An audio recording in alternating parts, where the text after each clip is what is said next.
Welcome back to the channel and episode 9 of System Design Fundamentals.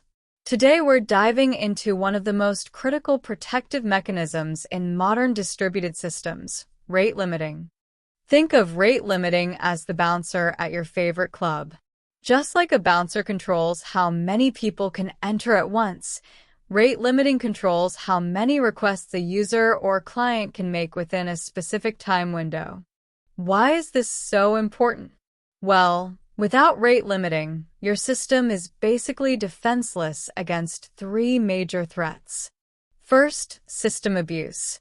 Imagine someone writing a script to hammer your API with thousands of requests per second.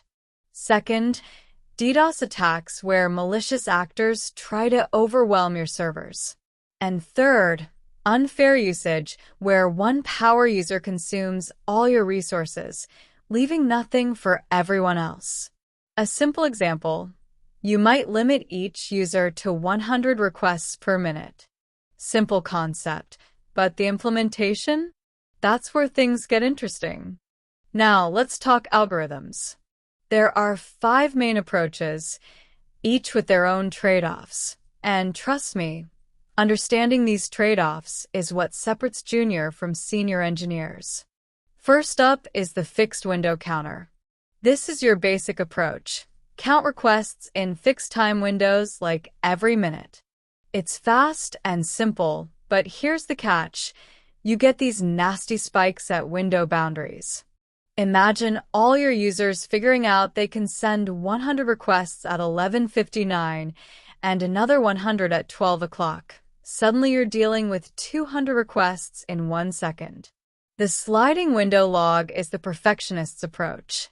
You store the timestamp of every single request, giving you perfect accuracy.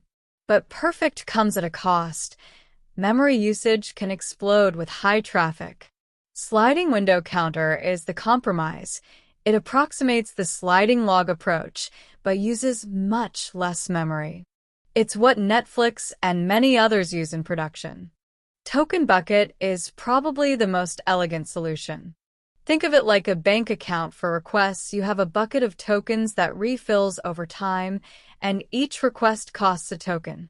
This handles bursts beautifully. Finally, leaky bucket processes requests at a fixed rate, like water dripping from a bucket. It's smooth but doesn't handle legitimate bursts well. Let me walk you through the token bucket algorithm because this is the one you'll see most in real-world systems.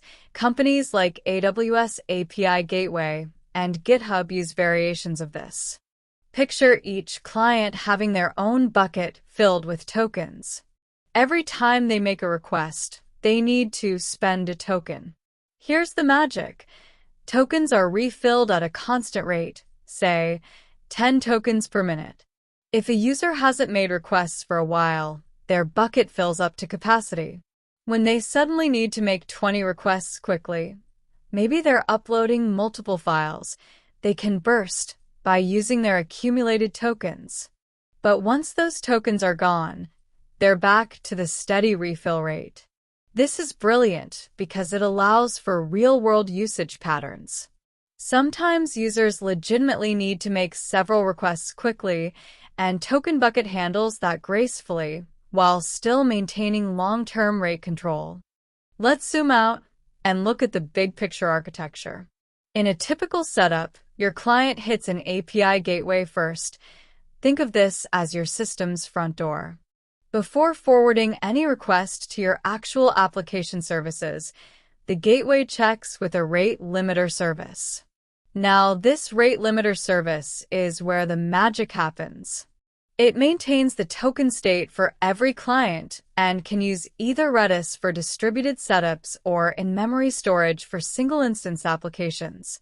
If the request is allowed, it gets forwarded to your application service.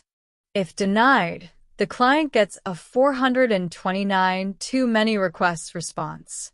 Clean, simple, and your backend services never even see the rejected traffic.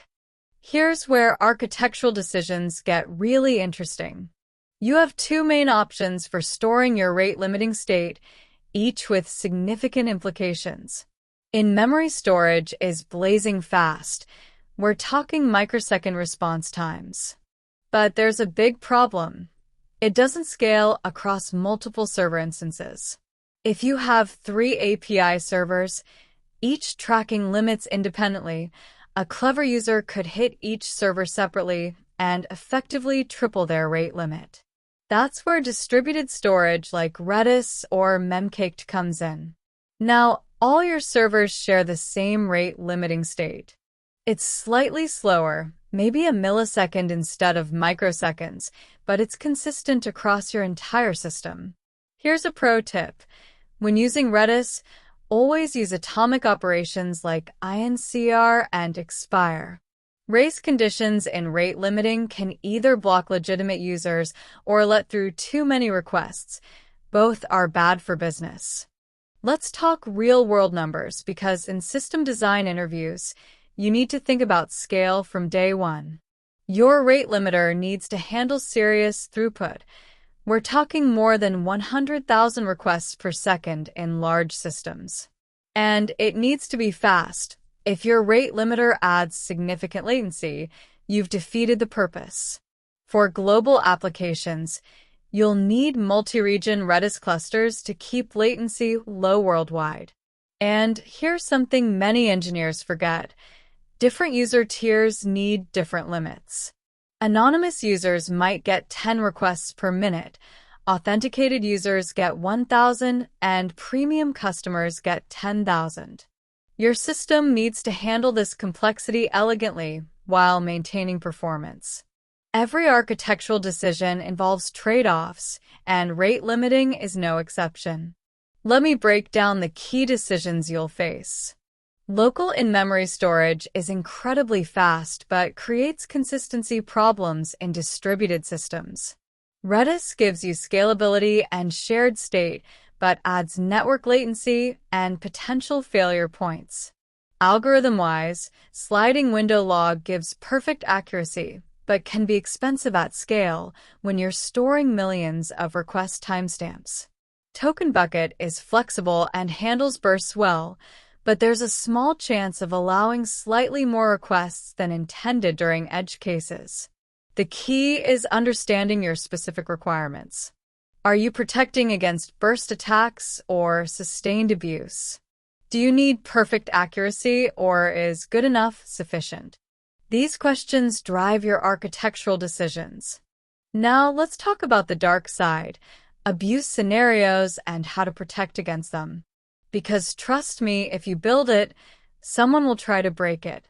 Bot floods are common, thousands of requests from the same IP or user ID. Your rate limiter should throttle by both to catch this. API key sharing is trickier. Watch for the same token being used from multiple geographic locations simultaneously. That's a red flag. Retry storms happen when clients automatically retry failed requests without backoff, creating a feedback loop. Combat this with exponential backoff recommendations and proper HTTP headers. Always return HTTP 429 with a retry after header telling clients when they can try again. And log everything. You need that audit trail for debugging and security analysis. Let's wrap up with the key principles that will serve you well in both interviews and production systems. Rate limiting isn't just about blocking bad actors. It's about ensuring fair access to shared resources and maintaining system stability under load. The token bucket algorithm strikes the right balance between flexibility and control, which is why it's so widely adopted. Redis has become the de facto standard for distributed rate limiting because it provides the atomic operations and performance you need. But remember the 3 F's. Your solution must be fair, treating all users equitably, fast, adding minimal latency, and fault-tolerant, degrading gracefully when components fail. Most importantly, always provide clear feedback to clients about limits and retry guidance. A good rate limiter doesn't just block requests, it guides clients toward better behavior. Thank you for watching this episode. Next up, we're diving into design an e-commerce platform, syncing multiple microservices. See you in episode 10. Before you go, I'd love to hear from you in the comments. If you found this video helpful, do give it a like, share it with your friends, and of course don't forget to subscribe to the channel to help us grow. I will see you in the next one. Till then, happy learning.